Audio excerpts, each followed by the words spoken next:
नमस्कार, स्वागत है आपका हमारे स्पेशल बुलेटिन कोरोना को करो ना में। मैं हूं आपके साथ मीनाक्षी त्रिवेदी। इस बुलेटिन में हम रोजाना आपको दिखाते हैं कोरोना से जुड़ी महत्वपूर्ण खबरें। तो इसी सिलसिले को आगे बढ़ाते हुए सबसे पहले दिखाते हैं कोरोना से जुड़ी सुर्खियां। कोरोना संकट के बीच राहत भरी खबर। परिवहन मंत्री नितिन गडकरी बोले, जल्द गाइडलाइंस के साथ शुरू हो सकता है पब्लिक ट्रांसपोर्ट। सोशल डिस्टेंसिंग के साथ लोगों की सुरक्षा करनी होगी निश्चित। हरियाणा के सीएम मनोहर लाल खट्टर की प्रवासी कामगारों से अपील, कहा हरियाणा छोड़कर न जाएं। कोविड-19 तेजी से फैल रहा है और ऐसे में आप जहां हैं वहीं रहें। छत्तीसगढ़ के मुख्यमंत्री भूपेश बघेल का बड़ा ऐलान, कहा राज्य में मई में हर शनिवार और रविवार को रहेगा पूर्ण लॉकडाउन। कोरोना के बढ़ते मामलों को देखते हुए सरकार ने लिया फैसला। कोरोना वायरस से संक्रमित बीएसएफ के 2 जवानों की मौत, 41 नए मामले आए सामने, कुल 191 संक्रमित। बीएसएफ ने बयान जारी कर दी जानकारी। कोरोना पर एम्स के डायरेक्टर रणदीप गुलेरिया का बयान, जिस तेजी से बढ़े केस उससे जून जुलाई में चरम पर होगा कोरोना। सुर्खियों के बाद बढ़ते हैं पहली खबर की ओर। भारत में कोरोना वायरस के मामले लगातार बढ़ते जा रहे हैं। देश के अलग अलग हिस्सों में किस तरह मामलों ने रफ्तार पकड़ी है और किस राज्य का क्या हाल है, आइए आपको बताते हैं अपनी इस रिपोर्ट में। कोरोना वायरस महामारी का असर दुनिया में लगातार बढ़ता जा रहा है। भारत में अब पिछले कुछ दिनों से कोरोना वायरस के मामलों में उछाल देखने को मिला है।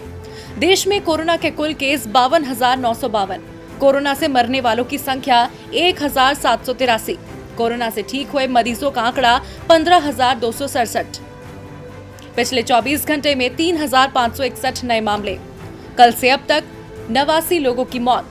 24 घंटे में 28.83% रिकवरी रेट।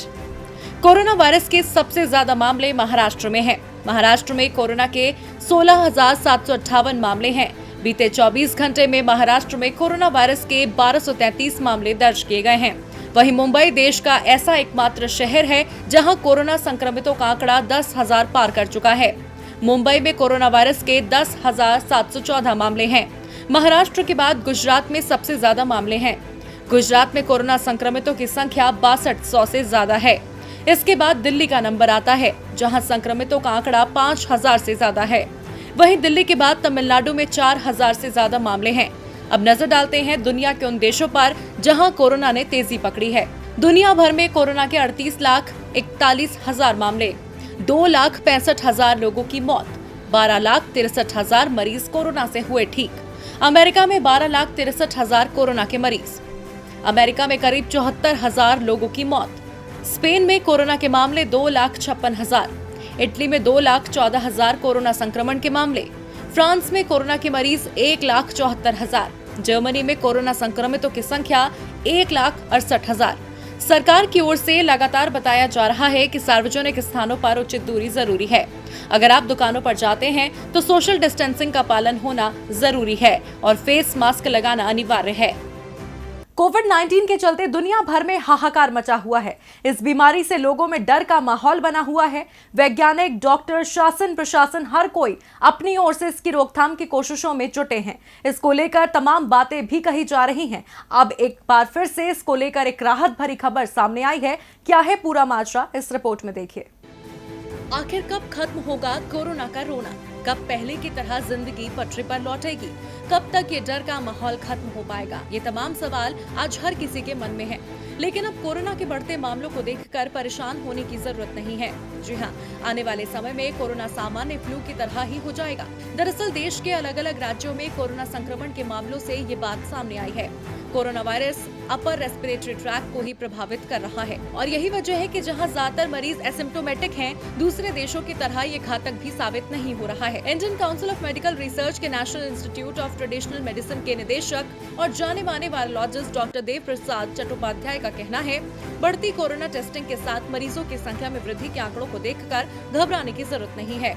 वो आगे ये भी कहते हैं कि अपने शिखर पर पहुंचकर मई के आखिरी हफ्ते और जून के पहले हफ्ते तक कोरोना का मौजूदा संक्रमण काल काफी हद तक सिमट जाएगा। उनके मुताबिक देश के अलग अलग राज्यों के आंकड़ों से ये बात सामने आई है कि 80 से 85% कोरोना संक्रमित मरीजों में ये वायरस शरीर पर हमला करने के बाद श्वसन तंत्र के ऊपरी हिस्सों में ही रह जाता है। नाक, मुंह और गले में म्यूकस बनाने वाली मोनोलेयर और बाइलेयर सेल्स के साथ बाकी सेल्स की भी संख्या कम होने की वजह से ये वायरस वहां मल्टीप्लाई नहीं कर पा रहा है, जिसके चलते मरीजों में सामान्य तौर पर कोई गंभीर लक्षण नहीं मिल रहे हैं। वहीं ज्यादातर मरीजों में बुखार तक आने के लक्षण नहीं हैं। ऐसे मरीजों को गैर लक्षण रोगी यानी एसिम्प्टोमेटिक कहा जाता है। हालांकि 10 से 15% मरीजों में गंभीर लक्षण पाए गए हैं, लेकिन मरने वालों के ज्यादातर मामलों में देखा गया है कि कोरोना संक्रमण के साथ ऐसे मरीजों में पहले से ही कोई गंभीर रोग या कमजोर इम्यूनिटी की वजह हो सकती है। इसके साथ ही भारत में कोरोना संक्रमण की तुलना अमेरिका, फ्रांस, इटली और ईरान जैसे देशों से नहीं की जानी चाहिए। डॉक्टर चट्टोपाध्याय के अनुसार हमारे परिवेश से जुड़ी 3 सबसे प्रमुख बातें हमारा सुरक्षा कवच साबित हो सकती हैं। पहला, हम पैथोजेंस के बीच में ही जन्म लेते हैं, जो जिंदगी भर के लिए हमें तमाम रोगों से लड़ने की क्षमता देते हैं। इसकी वजह से हमारा इम्यून सिस्टम काफी मजबूत होता है और मानव शरीर के लिए एक कवच का काम करता है। दूसरा फैक्टर BCG वैक्सीन है। जो आंकड़े सामने आ रहे हैं उनके अनुसार ये देखने में आ रहा है कि BCG वैक्सीन भारतीयों में संक्रमण के विस्तार को रोकने में सहायक रही है। वहीं तीसरा कवच हमारी ट्रॉपिकल जलवायु और पर्यावरण भी बीमारी से लड़ने में मदद कर रहा है। वो कहते हैं कि मुंह से निकलने वाली छींक या थूक के साथ बाहर आने वाले ड्रॉपलेट से ये संक्रमण फैलता है। ऐसे में जब तापमान अधिक है तो ये ड्रॉपलेट्स बाहर निकलने के बाद सूखने लगते हैं और छोटे हो जाते हैं, जिससे संक्रमण के लिए इनमें शक्ति नहीं बचती और वायरस कमजोर हो जाता है। खैर, कोरोना को लेकर यूं तो तमाम बातें सामने आ रही हैं, लेकिन अब देखना होगा कि आखिर कोरोना का अंत कब तक हो पाता है। भारत में कोरोना वायरस की वजह से पूरे देश में लॉकडाउन है। सब ये जानना चाहते हैं कि आखिरकार इससे मुक्ति कब मिलेगी, लेकिन फिलहाल कोई आस नजर नहीं आ रही है। ऐसा हम क्यों कह रहे हैं, देखिए इस रिपोर्ट में।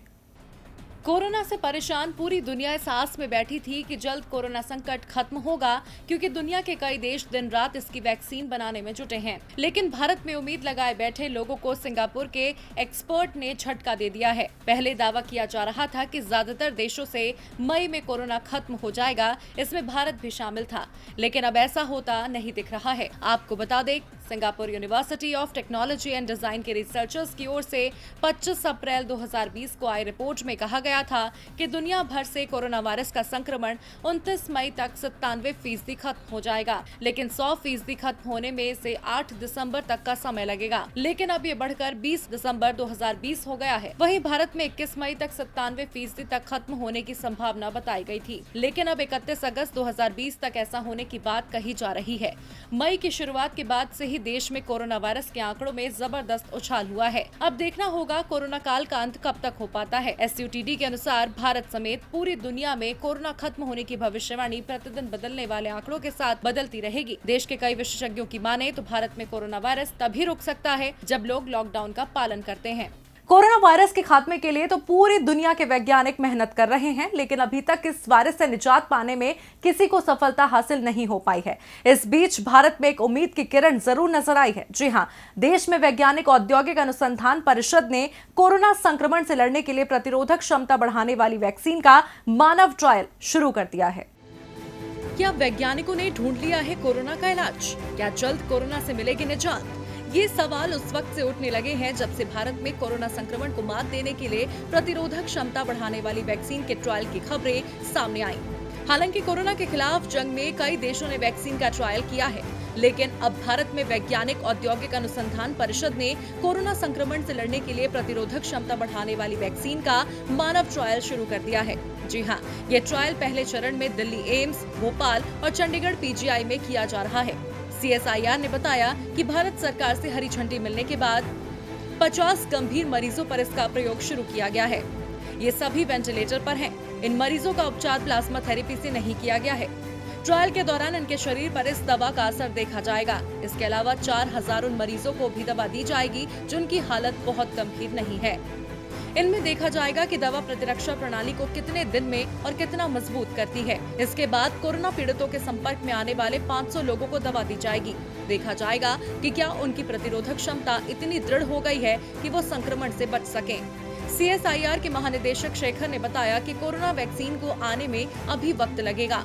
ऐसे में इस दवा को इस लिहाज से टेस्ट किया जा रहा है कि कोरोना होने पर शरीर की रोग प्रतिरोधक क्षमता को इतना शक्तिशाली बना दिया जाए कि संक्रमण का असर घातक न हो।